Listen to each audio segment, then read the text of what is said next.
La petite vague qui avait le mal de mer.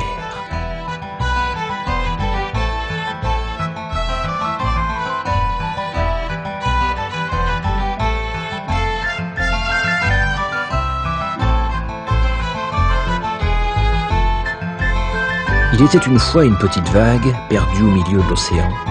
Une petite vague de rien du tout, quelques centimètres de haut, à peine plus large.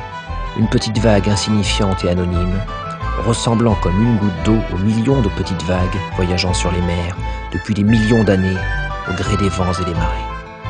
Mais, vous vous en doutez, si je vous raconte ici son histoire, c'est qu'elle était différente de ses petites sœurs. Pas physiquement, non, mais dans son petit cœur de petite vague, cette petite vague avait bien du vague à l'âme. Son papa et sa maman étaient deux grosses vagues énormes et rugissantes, deux magnifiques déferlantes qui s'étaient croisées une nuit de tempête, l'abandonnant aussitôt née à son destin de vaguelette, orpheline et désemparée. Son père avait été plus tard emporté dans un ouragan, s'était accroché à un cyclone et, dans un tonnerre d'écume et de vent, était parti ravager les terres les plus proches, d'où il n'était jamais revenu. Sa mère, poussée par un vent du nord, connut une fin tout aussi aventureuse, mais bien plus sympathique.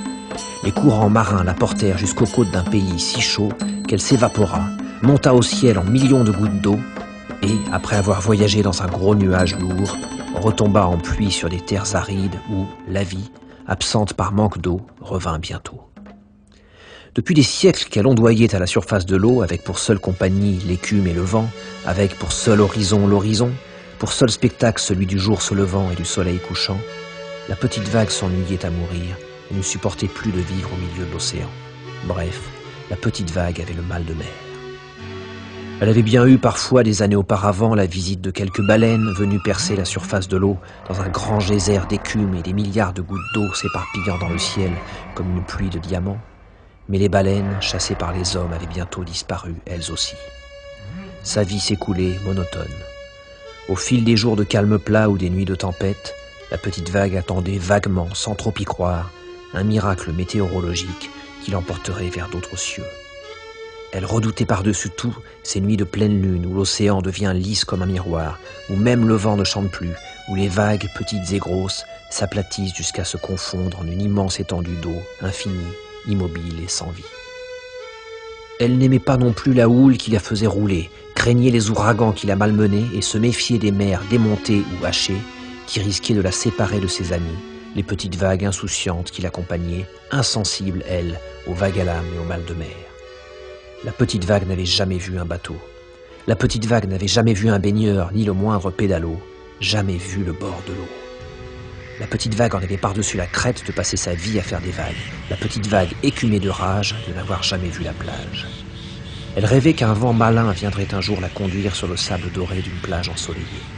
Ah, enfin pouvoir rouler, chanter, rebondir et me briser sur les galets, songeait-elle. Venir chatouiller les doigts de pied des enfants, entendre leurs cris à mon approche, aller, venir, descendre et remonter, m'éparpiller au milieu des coquillages, des algues et des petits poissons argentés, me reformer en grondant pour de rire, en faisant semblant d'attaquer, et repartir en emportant un ballon oublié, et puis le ramener dans un tourbillon de mousse et d'eau salée. La petite vague pensait aux vacances qu'elle ne connaîtrait jamais, lorsqu'une grosse vague, à quelques brasses d'elle, cria « Terre à l'horizon !» La petite vague n'en crut pas ses oreilles. Elle se précipita vers sa grande sœur, se hissa sur son dos et distingua vaguement à l'horizon la ligne sombre d'une terre inconnue. Elle recommença l'opération une deuxième fois, puis une troisième. À chaque fois, un élément nouveau lui apparut. Une ville, un port, une plage. Les courants maintenant la tiraient vers la côte, la charriaient comme un fétu de paille poussé par le vent. Elle sentit bientôt son eau se réchauffer et l'air marin se chargeait des odeurs de la terre. Pour la première fois de sa vie, la petite vague respira le parfum des forêts, des villes et des campagnes, des animaux et des hommes. Elle en fut d'abord émerveillée, puis l'émerveillement fit place à l'étonnement, enfin à la déception.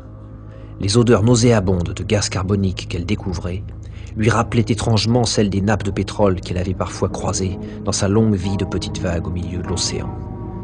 Et comme elle pensait à cela, déterminée malgré tout à atteindre cette plage dont elle rêvait depuis si longtemps, elle rencontra une de ces nappes de pétrole, dérivant au fil de l'eau, au gré des courants, et s'y englua. Elle réussit à s'en échapper après bien des efforts, aidée par un courant ami qui l'emmena bientôt presque au bord de la plage. Des enfants s'y amusaient, des adultes allongés, immobiles, semblaient y dormir, insouciants du soleil qui leur brûlait la peau. Des chiens couraient, des mères criaient après leurs enfants, des papas après maman, des adolescents faisaient hurler leurs transistors, et des baraques à frites enfumaient le tout d'une odeur d'huile chaude qui se mêlait à celle dont les corps étaient enduits. La petite vague ralentit son avance. Elle rencontra bientôt une eau saumâtre, mais personne ne lui dit qu'il s'agissait des égouts de la ville qui se déversaient là. Elle croisa quelques bouteilles en plastique, des sacs poubelles, des détritus de toutes sortes, fut presque coupée en deux par un gros monsieur rougeau hissé sur une planche à voile, avant de s'échouer enfin, au bout de son voyage, au bout de son rêve, sur le sable grisâtre de la plage, au milieu des tessons de bouteilles, des capsules de bière et les châteaux écroulés des enfants agités. Jamais le vague à l'âme de la petite vague n'avait été si grand. Elle ne s'attarda guère sous les pieds palmés, quelques allers-retours à brasser les ordures, et elle s'en fut dans le sillage d'un bateau à moteur qui frôlait les baigneurs, rejoindre le grand large qu'elle regrettait déjà d'avoir quitté. Alors qu'elle longeait la côte, suivie de près par quelques amis vaguelettes aussi déçus qu'elle par la fréquentation des humains, elle entendit, venant de la terre, des petits cris stridents, à peine perceptibles, presque des sifflements. Ils n'avaient rien de commun avec les cris des enfants braillards de la plage. La petite vague avait déjà entendu ces cris quelques années auparavant, peut-être quelques siècles. Un jour que des dauphins étaient venus la frôler, courir sous elle, jouant dans son écume, brisant sa crête de leurs ailerons pointus. Comment les cris d'un dauphin pouvaient-ils venir de terre? La petite vague se dirigea de nouveau vers la côte, guidée par les sifflements, comme un navire perdu dans la nuit et guidé par la lueur du phare. Derrière une digue se dressaient les hauts murs d'un Marineland. La petite vague ignorait qu'on enfermait des orques et des dauphins dans des bassins pour le plaisir des petits terriens. Mais il ne fut pas nécessaire de lui faire un dessin. Elle comprit vite que les créatures marines étaient prisonnières ici. À l'instant où, provenant distinctement de derrière ces murs, les sifflements reprirent, elle vit bondir en l'air un magnifique dauphin gris argenté qui, après avoir semblé s'immobiliser une fraction de seconde dans le ciel, retomba dans un grand splatch dans son bassin prison. Un tonnerre d'applaudissements accompagna la pirouette. La petite vague n'avait pas rêvé. Le dauphin, dans son bond majestueux, avait tourné la tête vers la mer et son regard triste avait croisé le sien. Ce regard avait lancé un SOS, avait jeté une bouteille à la mer avec comme message « Viens me délivrer ». La petite vague, qui n'aimait pourtant pas faire de vagues, décida aussitôt qu'il fallait agir.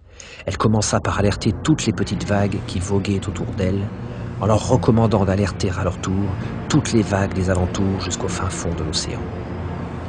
Bientôt de grosses vagues arrivèrent, guidées par la rumeur qui s'amplifiait en se colportant de vague en vague, selon laquelle une toute petite vague de rien du tout voulait attaquer la côte pour délivrer un dauphin prisonnier à terre. L'histoire fit grand bruit, le vent la fit voyager de port en port, et devant l'importance de la tâche à accomplir, devint bourrasque, vent de folie, vent de tempête. Le soir venu, l'océan entier était en furie. Des vagues hautes comme des maisons étaient venues prêter main forte à la petite vague, qui en oublia du coup son vague à l'âme et son mal de mer.